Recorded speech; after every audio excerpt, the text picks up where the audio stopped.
Hello, everyone, and welcome to JobBoardGeek. It's the podcast about the business of connecting candidates and employers.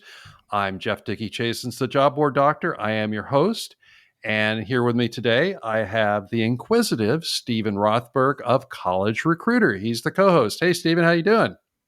I am good. I'm ready for my quiz, Jeff. Yeah, quiz, curiousness. You look kind of like a little chipmunk going back and forth there. So, yeah, I didn't think I'd say that, did you? Today, we're really lucky because we have with us Martin Lenz of Jobiqo. He's going to be talking about where he came from and what Jobiqo is all about. But first, I wanted to chat just a little bit about something that I saw in a couple of different places, most recently in the AIM group. And this is about what's going on in Russia. And no, it's not actually about the war per se, but it's about what's going on in Russia's parliament. They are proposing an amendment to essentially clamp down on classifieds, internet advertising, and oddly enough, outdoor advertising as well. And this is kind of, as they say in the article, the proposal seems to have a poor understanding of how the ad market actually works, which Mm. doesn't surprise me since they're politicians trying to get involved. But it sort of raised in my mind sort of an desire to talk to you about it because we've seen on both sides of the Atlantic an interest in regulating both social media, but also our industry, the job board industry, for various reasons. And historically in North America, it's been very lightly regulated, if at all. And GDPR in Europe was really the first attempt to sort of get in there and start putting some teeth into what's going on. With, for example, with Google. Google has paid millions and millions of dollars in fines. Facebook has too. I think I just saw recently that Google's paid some more, and we have a bunch of job board folks that are up in arms about this as well. Job Index is up in arms against Google and has raised complaints to the EU about what they do. And so this sort of raises the larger question for me of what we can expect in our industry uh, about this kind of regulation. I mean, sometimes I get asked by my clients, oh, I'm going to be operating in the EU. What should I do about my privacy regulations? And I just say, follow the rules from GDPR. Don't break the rules, and you'll be fine. If you break the rules, then you're going to get sued at some point. Someone is going to, a competitor or someone else is going to go after you. In the U.S., it's a little fuzzier. It's hard to say what's really going to happen. But I guess, Stephen, what's your take on this particular range of issues, particularly since you are a recovering lawyer? Well, I'd like to say fully recovered, but as we both know, recovering is probably more accurate. So I hadn't heard of this until you sent the AIM group report article to me, and I thought it was really interesting. My take on it was a little bit different. I don't disagree with you that it has a lot of privacy implications. Mm-hmm. My take on it was that it was a reflection of the rise of authoritarianism, Yep. and that this isn't really a issue about Russia. This is an issue that many, maybe most countries are struggling with right now, with the rise of far left or far right authoritarians, that they are threatened by the media. Unlike an individual that you can throw in prison, you can have killed, you can inject with plutonium, any number of bad things. You can't do any of those things to a media company. Mm-hmm. But what you can do to control a media company is to control their revenue. Right. And so my read on this is it's an effort by the state of Russia to further control their media companies. I don't really see it as much as privacy because of the inclusion of things like billboard advertising. Like Mm-hmm. I nobody's going to a billboard and typing in their personal information, unlike an online I classified, haven't seen that. kind of No. site. Right. Yeah. So, in this country, we just endured, I think is the best way I can describe it, a president that repeatedly called the media enemies of the people, and repeatedly called for them pretty mainstream outlets like CNN to be shut down. I don't think it's a far stretch to go from that to what the proposal is in the Duma, in the Russian parliament. In fact, I think it's a smarter approach. If you're going to control the media companies, calling them the enemy of the people is not as effective as cutting off their revenue streams, or at least controlling their revenue streams. It's very dangerous and very scary that one of the world's largest and strongest countries is potentially going to control its media that strongly. Mm-hmm. And it's been done yeah, before, so it absolutely has been done before, without a doubt. If you've got if you're trying to do things that you don't want people to know about, you don't want the media talking about it. That's for sure. Right. Well, we're talking about it, but I'm not sure how many people are actually listening to it right now. But anyway, to go off into another direction, a more cheerful direction, a more entertaining direction, I want to welcome to Job Board Geek our guest today, Martin Lenz of Jobiqo. Hi, Martin. How are you doing? Hi, good. How are you? Thanks for having Uh, me. yeah. Well, we're glad that you're here.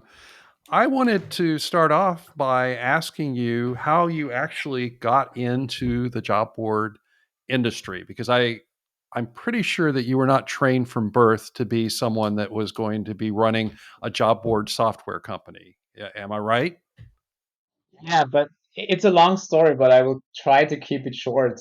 Yeah, thanks a lot for the question and thanks again for having me.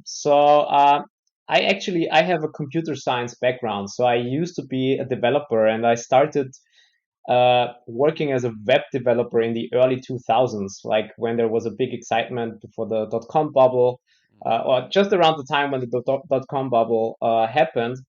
And I programmed basically all kind of platforms.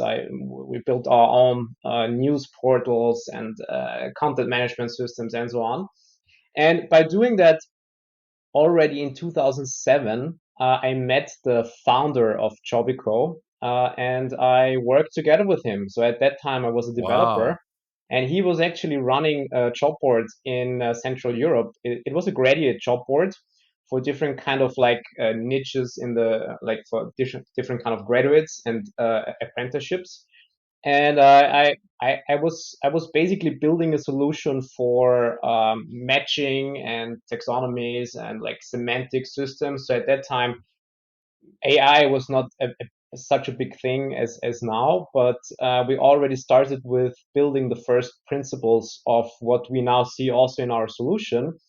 But after like a year of working with Klaus, so his name is Klaus, I decided to start in a large corporate to grow a lot of experience. So I was going to Accenture, which is now one of the largest IT consultancies and management consultancies in the world. And because of my time back at the job board, I was actually deployed very quickly to the labor market space. So I was consulting governments all across Central Europe in how to build job boards and job matching platforms. So it kind of stayed in my zone, but I was not only focused on that, but I was basically collecting a lot of experience in like how to scale up and run large teams and do all kind of software integrations and migrations. So all kind of uh, maybe boring stuff for the web community, but it actually happened that I was spending some time in the US, actually in New York City, when I did an MBA studies, like so-called postgraduate studies. And I kind of felt, okay, there's something more I need to do. So I was taking a lot of entrepreneurship classes and tech innovation classes, met a lot of new people, and I was getting back to Austria in early 2016. And Klaus, the founder, he reached out to me and said, "Hey, how are you? Welcome back. We want to talk." And he actually showed me what he built of the last couple of years, and I said like, wow, that's amazing. And then he asked me, well, you want to join? So it was a process of Ah, about like 1 year of due diligence and investing and doing like finishing projects with my old employer. And yeah, and it's now exactly 5 years ago that I started with JobBoardGeek, and we grew the company from 6 people to now more than 50 people. So we are trying to help businesses all around the world to run job boards, and we are more motivated than ever to do that. And I think I'm always like, I think Jeff, your resources, your blogs, they were always one of my first go-to pieces when I started to investigate like where is the market at. And I recently you sent a newsletter, and on the newsletter I found a comment from me back from 2017, and I felt it was quite accurate where the market was developing. So it was quite funny to see. yeah. You can never escape past comments on the internet. You know, they just stay forever. So Yeah, Forever. when I look at comments that I made online in 2017, 5 years ago, if I was right, I think the first thing that would come to my mind is, well, even a broken clock is right twice a day. But so Yes. one of the things that has just I've always been struck by JobBoardGeek is all of the conversations that I've had with you personally, Martin, and other people in your clients, current clients and former clients, is you have this, it seems like it's embedded in your DNA to be very collaborative, very consultative. Whereas some of the other, let's call them job board in a box solutions, it's more of we're a round hole, you're a square peg, you need to become round in order to fit into our infrastructure. And it kind of got me to thinking when Jeff arranged for you to come on to this podcast, that I suspect that JobBoardGeek has almost like a matrix of like what job boards are a good fit for us. New, long-term job boards, small, medium, large. So, for the listeners, if they're running or thinking of creating a job board, they just launched a job board, or they've had one that's been around for years and years, or they're very small or very large, like what kinds of job boards are a good fit for for not just a JobBoardGeek, but just outsourcing the technology? Yeah, absolutely. So I don't know if it's a cultural thing, but we always considered ourselves as being trusted advisors. So especially, so JobBoardGeek is we would call it a high touch software solution. So it's very powerful, and there comes a lot of responsibility with using such a powerful platform. So we always had the aim of like, we want to make sure our customers really can do what they want to do with the platform. So who is our perfect customer? So I would say organizations that want to scale their business, and actually, it doesn't necessarily need to be a business case that you have. You can also have a service case. So we're typically working with newspapers, publishers, associations, universities, but we also work with nonprofit organizations. So you could also have like a service case. But we found our sweet spot, especially with the newspapers and publishers of this world and media brands who want to adapt quickly and who want to drive change in the market. So basically, we are working very closely with our customers. So it's not a solution where you just enter your credit card and then you do everything yourself. So Mm-hmm. there's a lot of like knowledge that you can find in our FAQs and onboarding and so on. But still, we like to work together with our customers. We are kind of excited of what our customers are doing. And we are now running job boards in 20 countries globally. So we also need to have this core Mm. interest in understanding what the difference are. And you started the podcast with talking about regulation and maybe compliance. And what we figured out quite quickly, we are a software company headquartered in Austria. We have people in across 12 countries working with us. But we immediately figured out, well, there is not this just one way of running a job board. There's different ways of running a job board. And one of the reasons is also compliance. Like there's different compliance regulations in different markets. So you need to be adaptable, and you need to understand what the customer really needs. And you need to guide the customer in like how the customer can use the platform to someone's advantage. So this is why I think we always focused on being trusted advisors, and also learned how to say no. Like there is so much you could do with the platform because it's flexible. But over the time, we learned like focusing more on our product and a product market fit. So this is really something we call it the product-led growth of the company. And we were getting better and better, but we are learning and learning. And I learned from you, like I learned from Steven's presentations, not just in the US, but also in Europe, about how programmatic will change the market, things like that.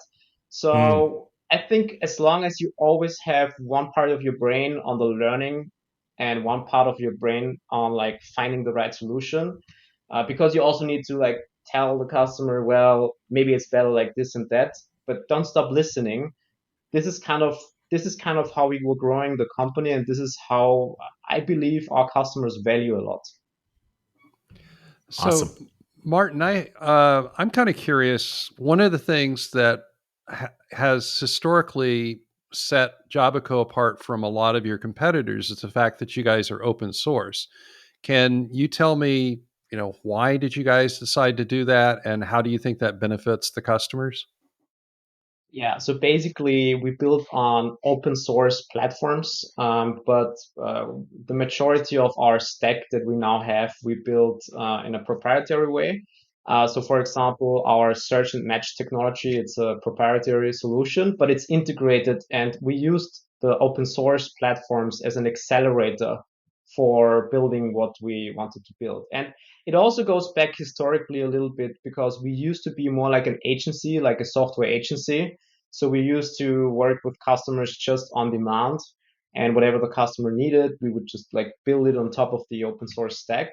Now we're more and more transitioning to a real product company, and we did this. We started with this shift basically 4 to 5 years ago, and we're doing very well. So we basically see ourselves as a software as a service product that comes with a lot of core features, but also more and more ability to configure and sometimes also customize to the needs of the customer. So they really, like our customer can really drive change in the market or be successful in the market, because our customers also have competitors and they want to try out new products, things like that. So this is how we evolve. But changing this mindset from like just doing everything like just the customer says versus thinking about a good product, it took us a long way, because it's as you said in the beginning, we are very like guiding our customers, but we also we want to help our customers. So if a customer has a request, we want to fulfill the request, and I think that's actually a great thing. So first of all, this is a great thing, but you also need to think about the overall picture, and this is basically the product and the product offering you have, and the product offering evolves over time. So job boards are slightly changing. I think there is yet not that revolution. So at least I didn't see it yet. I think it's a quite incrementally changing market. So maybe we can talk a little bit more about that in a minute. But other than that, I think we're now on the right way of changing the way people find jobs online with our platform. So we have never been a very outgoing company. So we always like to be the tech guys. And by doing this, you sometimes miss the opportunity to start the conversation. So I would say we're starting conversations more often than we used to do like 5 years ago, and that's a good thing. So you touched on this, and so why don't you expand a little bit? What do you think is going on in terms of the evolution of job boards? Because I've been talking for a while about how, the concept of the traditional job board that's just out there, and all they do is they offer a pay per post and a simple search, and that's it. That I don't see that much anymore with startups, even simple startups. They tend to be what I call a hybrid model, where they're offering a couple of different things. They often offer things that go a little bit deeper into the hiring process than traditional job boards did. But I don't know. What are you seeing, Martin? Yeah, absolutely. No, so we like back in 2019, we started to sum up a little bit the different business models that we see in the job board space. We called it the job board model playbook. You can download it on our website. But basically, it also like there's we're also talking about the hybrid model that you just said. I think it depends a little bit on which market geographically you're looking at. And if you simplify it a lot, everything comes from the US, goes through the UK, and then it may end up in Europe or the rest of the world. And there's things adapting quickly, and there's things adapting very slowly. So I think the market changed dramatically in the US if you compare it to what happened actually in Europe. So we were more concerned about integrating and complying with the GDPR than to think about new ways of business models on job boards. So I think it's a good thing and an important thing to empower the individual and think about things like GDPR, but at the same time, it kind of got us thinking more about the compliance part, less about the new business models. And it really depends. So we have customers that are still like in the very like traditional print-based advertising world, and you try to find integration to the online world, and you basically integrate your print ads to the job boards. Mm-hmm. So that's one part of what we do. But then we have customers who backfill millions of jobs, who want to run only programmatic ad campaigns, want to drive clicks on every single job, and have a very short turnaround time in like getting new content on the site. So it's very data driven. It's very like volume scaling. So this is what we see more in the US. And I think this is the current step in the evolution of the job board, is that you think more about what can you do with the data, what can you do with what you see, what is happening on your job board. So explaining recruiters what is actually a good KPI to look at, like how many clicks do you want to have on a job, how many application, what's the cost of application, what's the cost of hiring. I think looking at those KPIs, it becomes more and more obvious that this is important, but it takes time to really make the end users of your products understand that this is actually important. And why is it that way? I think recruiting is a very people savvy industry. So it's all about getting in touch with people and working with people. So it's not just plain tech. And if you think about that, it also means that the processes take longer. Like you take your time interviewing someone, you interview many candidates for a job, and after a couple of weeks, like at least in Europe, you make a selection, and then you want to hire someone, and you want to make these people stay. Well, and if you now come to a recruiter and say, well, there's this new performance-based ad, and I can get you a much better cost per click or cost per application, it's overwhelming, because like 3 months from now, a different provider could have the leading cost per application than now. So it's a very quickly evolving market. It's all about digital marketing and how, like, just look at the cost per the CPCs and the CPMs that you get on Facebook, for example. You need to really dive into this topic and make yourself familiar with it. Otherwise, you're just overwhelmed. And I think that's the reason why still it takes longer than expected for especially also for programmatic ads and performance-based marketing to establish in the recruitment advertising market and the recruitment industry itself. but it's there. So there's an anchor there, and everybody knows that you need to think about that, and systems and platforms need to be able to handle that. If you can solve every problem in the market with that, we don't know. So there's use cases that work very well with programmatic, high volume recruitment, and like large scale advertising perfectly well. And then you maybe search this one specific person in an area where there is almost no talent. So maybe it's easier to find a different way to get to this candidate. Mm-hmm. And I see this as the fun in like working with our customers. So what's their idea to help employers find people? What's their idea to like, how do they want to approach the candidate? What do they just want to have the newest content every day, and like you have 1,000 new jobs every day or 100,000 jobs every day? Or are you actually establishing a relationship and trying to engage with candidates? And that sounds so simple, but it's not easy, because most of the job boards think transactional. So you get a job ad and you drive a click or a conversion, and that's it. But what is the engagement with the candidate? So this is, I think, something that is missing.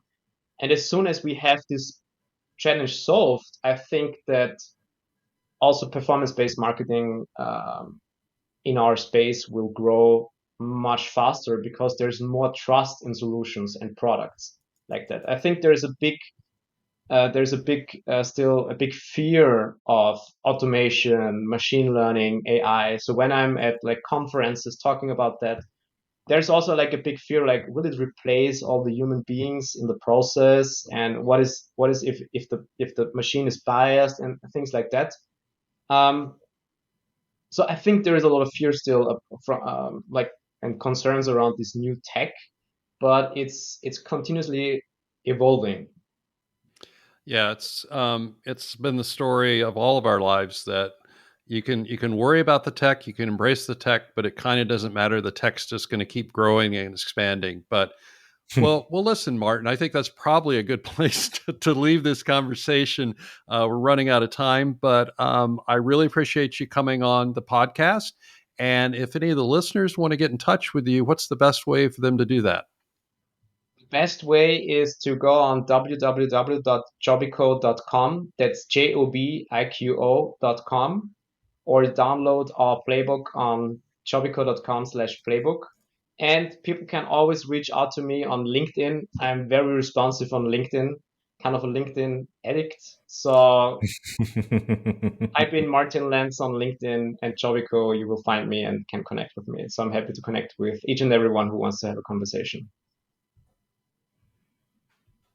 That's great. That's great. Well, thanks again. And Steven, if people want to get in touch with you, how do they do that?